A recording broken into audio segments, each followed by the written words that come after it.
one of the reasons why Rockville Center has been a community that has been very stable in terms of diversity is that starting about 2 decades ago, it began to deeply think about the interaction between tracking the achievement gap and kids just getting along. I think the real challenge is to embrace the diversity. What happens a lot in suburban communities is when the communities become more diverse, people start to become frightened.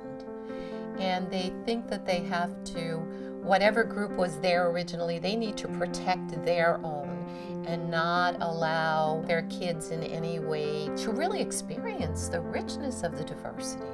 I don't even notice that we're all different. I tend to not really think like that. I have all different types of friends, different grades, different races, where they live, it's all different. Embracing diversity, seeing it as a strength, making it work, making sure that all kids get access to high-track curriculum with lots of supports as needed is really the key to success. I love the kids in the city and I love the kids out here in the suburbs.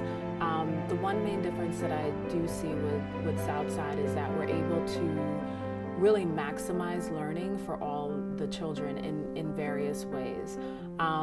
Kids in the city are definitely motivated, but I feel may not necessarily have all the resources and are certainly deserving of it, but for whatever reason, that's the equity is just not there. With the inclusion, you see that, you have to differentiate your instruction. You have to, meet the needs of the learners where they are.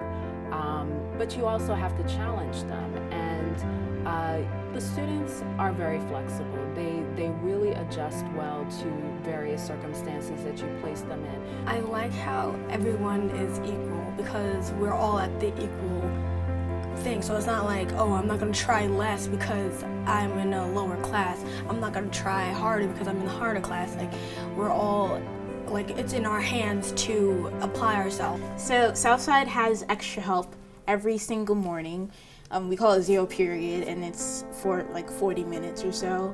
And everyone can come and go to extra help.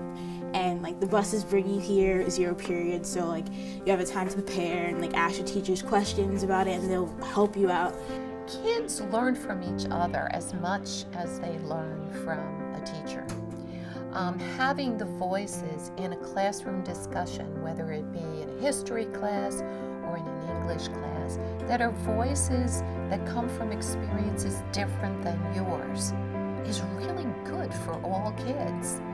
All kids benefit from integration. Right now, what I'm going through, really, while I'm assimilating to the different cultures, learning how they act and what they like to do, and I'm finding out that they're the same as me, they're similar in every way. There definitely are schools out there that are really cliquey and they just hang out with their own groups or their own race.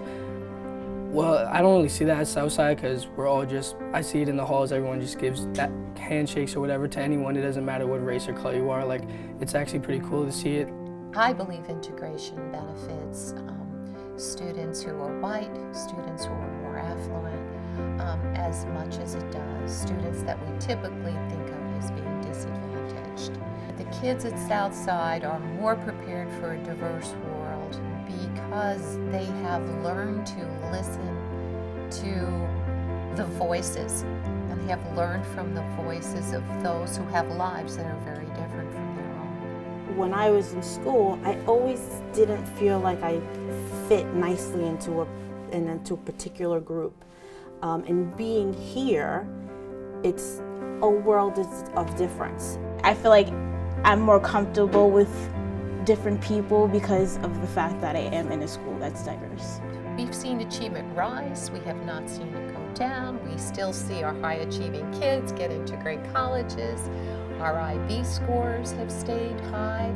As we become more heterogeneous, we become more ingenious. And all kids have really prospered from that experience.